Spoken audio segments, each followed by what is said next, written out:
Good morning, ladies and gentlemen. Today, again, I'm with you to bring another aspect about the Pahalgam massacre. Why did Pahalgam happen? Were there some foreign forces involved? Yes, there is a absolute evidence with us that there are foreign forces inimical to India's interests who do not want India to rise phenomenally, who do not want India to prosper economically, who do not want India to become a third largest economy in near future, are out and out to conspire against India. Now, how these things happen, let's examine all this. Well, ladies and gentlemen, in recent years, India has witnessed phenomenal rise in trade and commerce, leading to India's exalted position in the geopolitical landscape of the world. The rising stature of India and the growing influence of Prime Minister Modi is becoming a waxing matter for the competitors of the likes of China, UK, and other countries of the world. Lots of toolkits are being executed and large sums of money are being spent on the operations of foreign perpetrators against India. This is in connivance with the left-leaning opposition parties within India, sellable intellectuals from Lutyens Delhi, and hosts of other Mir Jafars who are loitering around in India. Of late, India has faced multiple challenges that appear disconnected but following a concerning pattern.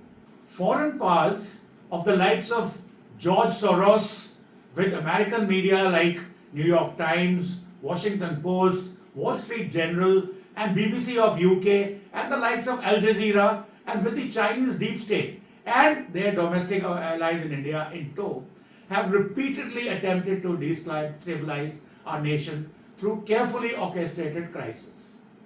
The Pahalgam massacre is one such event in series of events that have tried to provoke India into a kind of civil unrest to hedge its phenomenal growth and the rising status in the geopolitical stage. Let me explain what's been happening in clear terms. Well, if you recall, during the farmers' protest, we witnessed what now looks like a coordinated effort by the foreign interests to pit farmers against the government. Their ultimate goal wasn't agricultural reforms, but triggering widespread civil unrest that could have escalated into something far, far worse. Our government responded with remarkable restraint, negotiated patiently, and accepting responsible demands while avoiding the dangerous trap that had been set for it to create civil unrest within the territory of India.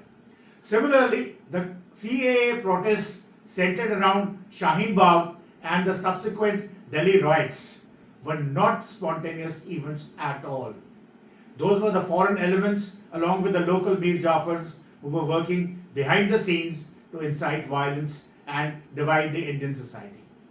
Prime Minister Modi's administration handled this crisis with strategic foresight, preventing what could have become a much, much larger conflict within India itself. Similarly, the Manipur situation presents another example. For an entire year, anti-national forces attempted to provide conditions for a civil war. Despite opposition parties dragging the issue into the parliament and trying to inflame tensions, the government resolved the situation without bloodshed, major bloodshed. Perhaps most telling was the mass violence against Hindus in Bangladesh thereafter. Many wondered why India wasn't taking immediate military action. In retrospect, it is clear that the government recognized this as another element, another attempt to draw India into a destructive conflict and wisely avoided the trap while still taking appropriate measures to address the situation unfolding in Bangladesh. Well, if you see the recent development that had USA signing 500 billion trade agreement with India, also the Prime Minister Modi signed another multi-billion trade deal with Saudi Arabia. Well, this would result into a significant shift of supply chains from China to India, and India would well be on its way to become the third largest economy of the world. Under the circumstances, how could those foreign powers dissuade the individual investors to come to India? Only way was to create unrest in India, to signal to the investors that India is not a safe destination for the investments. Now, Fast forward to today, and we are seeing another dangerous scenario unfolding in front of us. Consider these recent developments. 2 weeks ago, United States provided Pakistan with $400 million in aid.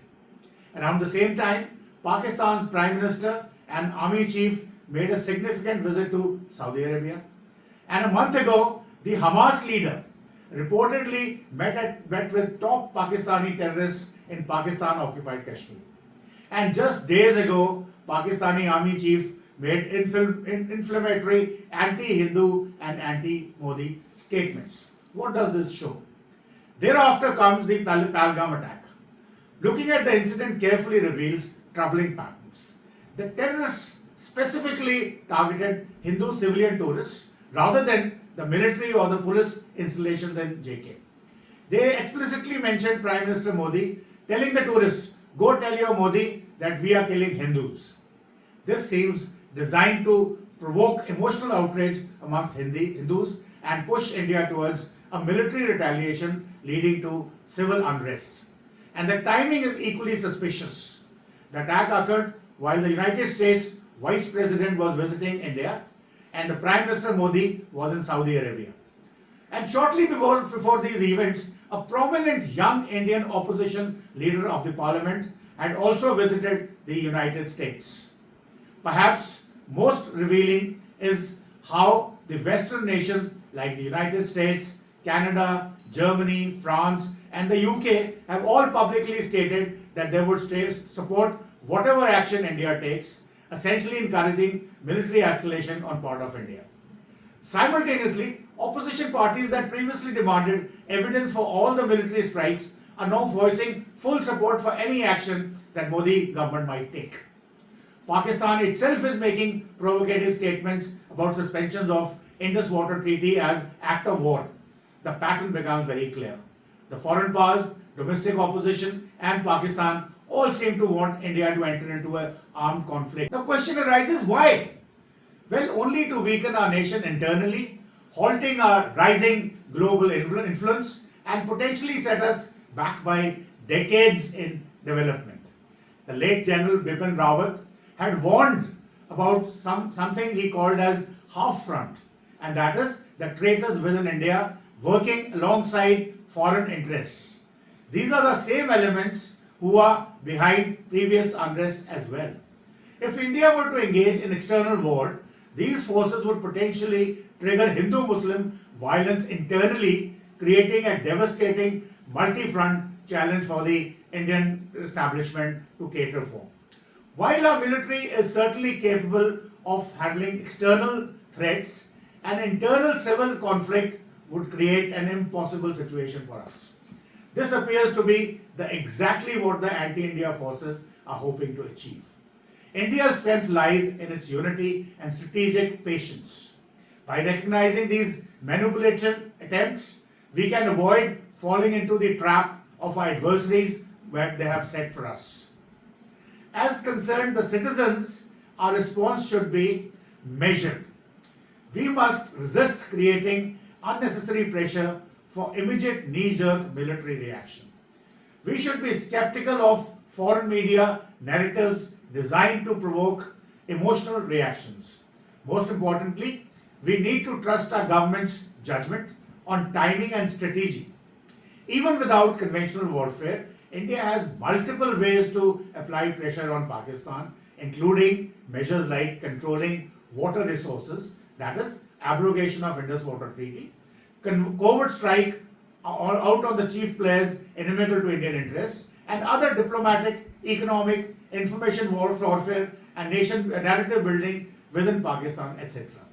The whole range of measures can be integrated and executed in a cogent and effective manner so as to bring Pakistan to its annihilation so that it forgets about Jammu and Kashmir and stops the export of terror into India. So, ladies and gentlemen, I would again appeal that we should keep the emotions high.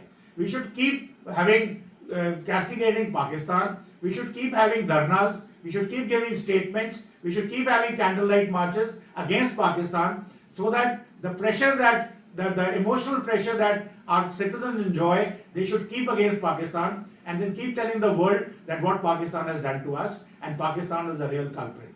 However, at the same time, we should not pressure our government, our military, our Ministry of External Affairs into any kind of a knee-jerk reaction.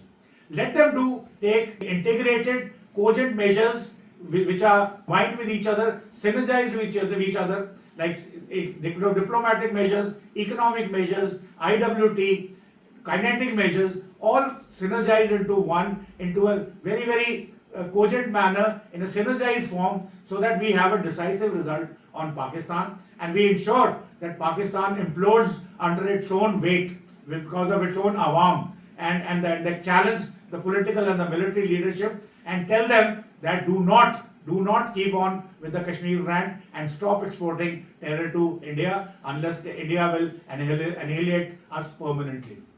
So with this, I would say goodbye. Jai Hind, Jai Bharat. Please like and subscribe.